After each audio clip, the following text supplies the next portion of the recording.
Hello students, welcome to my YouTube channel Study On, and today we will read West Bengal Board of Secondary Education के 10th standard का English का lesson 4 My Own True Family written by Ted Hughes।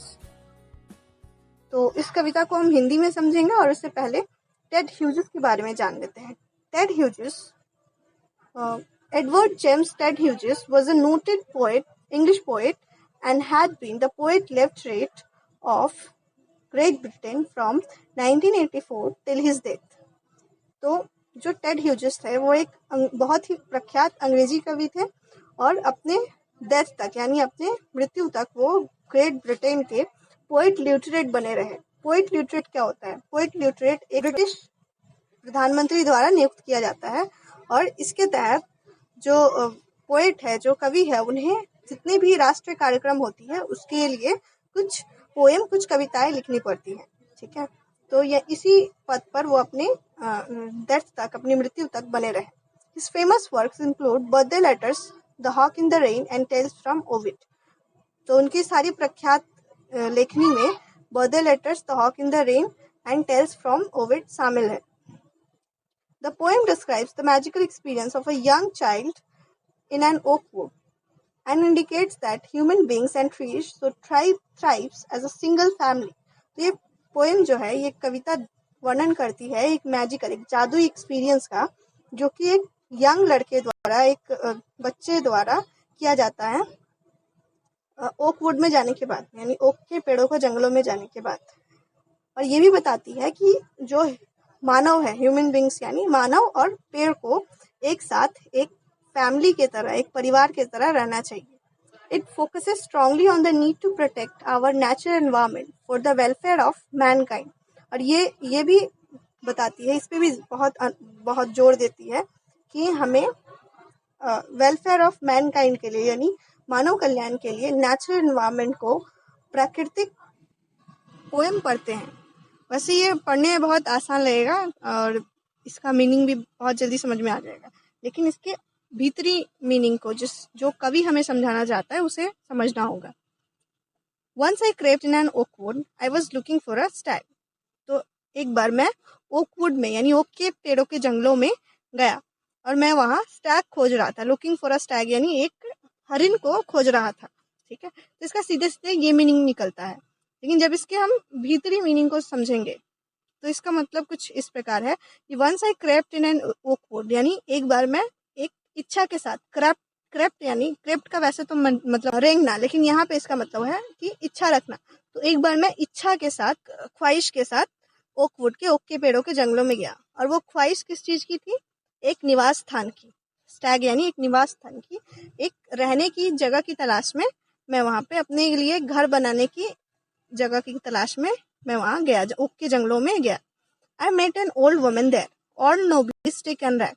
मैं वहां पे एक old woman यानी एक बूढ़ी औरत से मिला, जो कि नोबली स्टिक यानी गांठ वाली, पतली सी, कमजोर लकड़ी पकड़ के थी और उसके कपड़े जो थे वो फटे पुराने थे। रैग यानी फटे पुराने कपड़े उसने पहन के रखे थे। ठीक है, तो यहाँ वो ओल्ड वुमन से जंगल की दुर्दशा को बता रहा है कि जंगल का जो हाल है, इस ओल्ड वुमन की तरह बुढ़ापा कैसा होता है, जो वृद्धावस्था होती है उसमें बेसिकली जो इंसान है उसकी जो उम्र है वो अब लगभग पूरा हो जाता है। ठीक है, और मृत्यु उसके सामने होती है। तो ठीक ऐसी ही हालत जो है जंगल की हो गई है। अब जो जंगल है बहुत जल्दी खत्म होने वाला है, नष्ट होने वाला है। तो इसलिए उन्होंने उसकी तुलना ओल्ड वुमन से यानी एक बूढ़ी औरत से की है। She said, I have your secret here inside my little bag। तो वो कहती है कि मेरे पास तुम्हारा सीक्रेट है, तुम्हारा राज है मेरे इस छोटे से बैग में। छोटे से बैग का मतलब होता है मेरे इस छोटे से जंगल में तुम्हारा उद्देश्य है। सीक्रेट यानी तुम्हारा उद्देश्य, तुम जिस उद्देश्य से, जिस पर्पस से इस जंगल में आए हो, वो उद्देश्य तुम्हें इसी जंगल में पूरा होगा।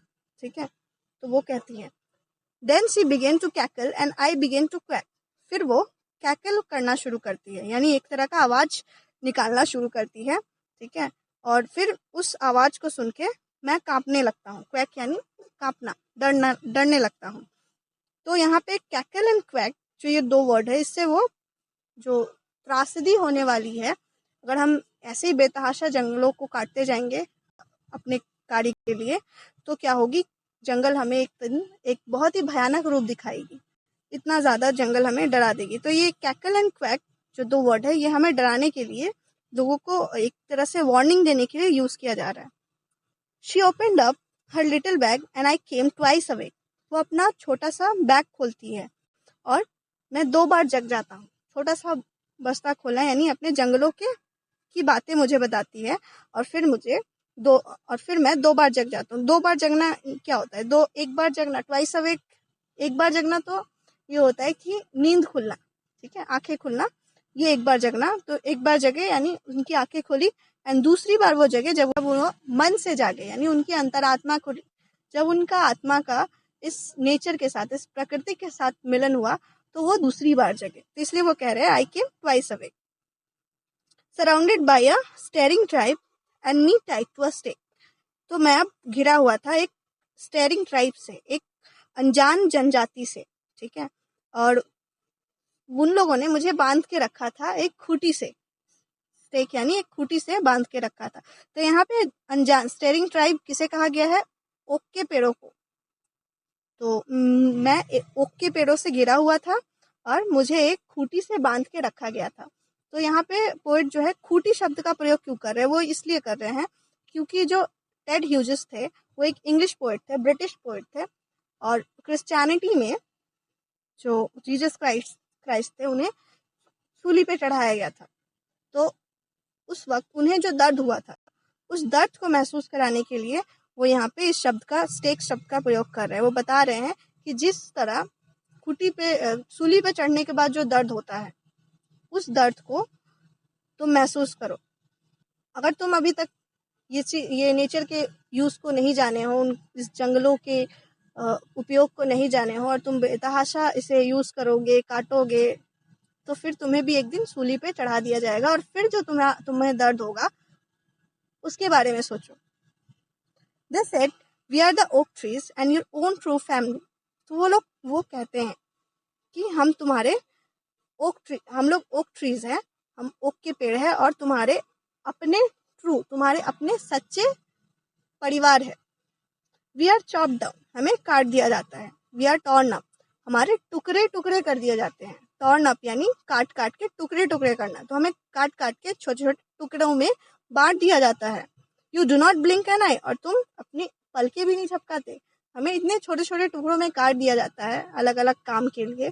जैसे हमें लोग काट देते हैं छोटे छोटे टुकड़ों में, हमारे ऊपर कारीगरी कर देते हैं, और तुम जो हो एक आंख तक नहीं झपकाते, एक पलक तक नहीं झपकाते, यानी हमारे ऊपर इतना अत्याचार हो रहा है और तुम उसके लिए एक आवाज भी नहीं उठाते हो।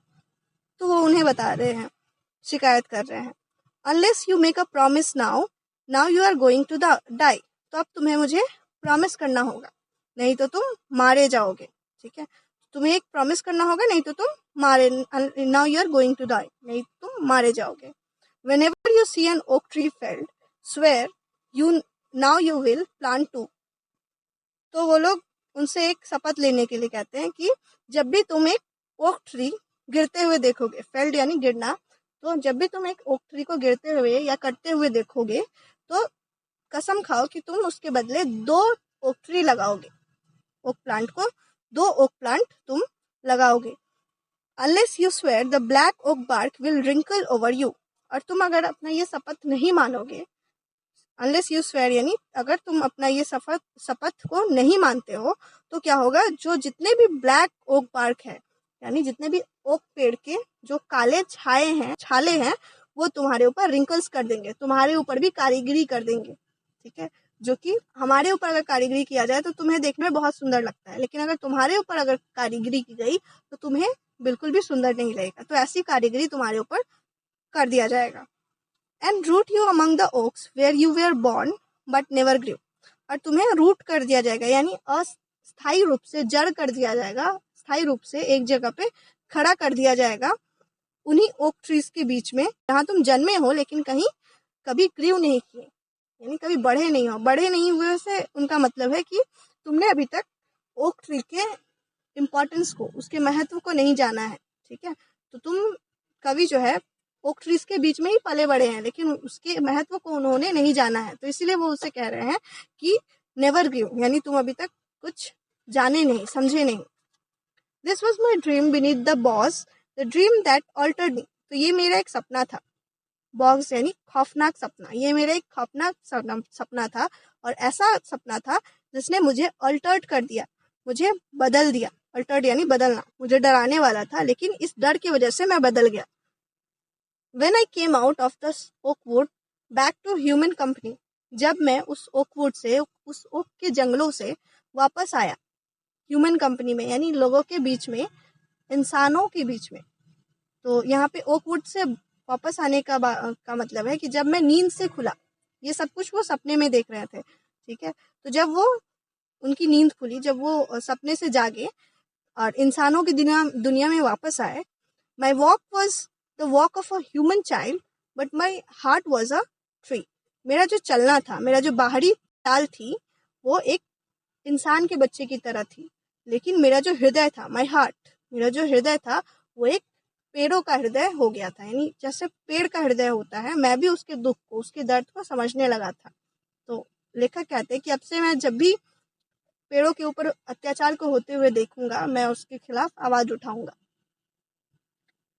तो बहुत ही अच्छी और सीख लेने वाली कविता है, और आपको भी ऐसे ही करनी चाहिए। डिफॉरेस्टेशन को बिल्कुल भी बढ़ावा ना दे, उसे जितना हो सके पेड़ों को ज़्यादा से ज़्यादा पेड़ लगाएं और अपने आसपास हरियाली रखें। हमारे लिए ही, मानव कल्याण के लिए ही अच्छा है, आपके लिए अच्छा है। पेड़ हमारे लिए कितना अच्छा काम करते हैं, जैसे हमें ऑक्सीजन देते हैं, हम उसके चीज़ों को उपयोग, उसके द्वारा बनाए गए चीज़ों को उपयोग करते हैं। और अगर एक दिन पेड़ ही नहीं रहेंगे तो क्या होगा? ऑब्वियसली हमारा भी खात्मा फिर बहुत नज़दीक ही होगा। तो इसलिए हमें पेड़ लगानी चाहिए, और आप भी ये शपथ लें कि जब भी एक पेड़ को कटते हुए देखें, उसके बदले 2 पेड़ ज़रूर लगाएं। तो यही हमारा ये पोएम ख़त्म होता है, माई ओन ट्रू फैमिली। और अगर आपको लगता है कि मैंने आपको थोड़ा सा भी हेल्प किया है इस पोएम को समझने में, इस वीडियो को लाइक कर दें और चैनल को सब्सक्राइब कर दें। और मेरा एक चैनल है टेलीग्राम पे, स्टडी ऑन। आपके पास टेलीग्राम चैनल नहीं है तो टेलीग्राम को प्ले स्टोर से डाउनलोड करें, और वहाँ मेरा एक चैनल मिलेगा, सर्च ऑप्शन पे जाने के बाद स्टडी ऑन। वहाँ आपको सारे जितने भी इस चैप्टर से रिलेटेड क्वेश्चन आंसर और एक्टिविटी है, वो सब सॉल्व मिल जाएगी। Thank you.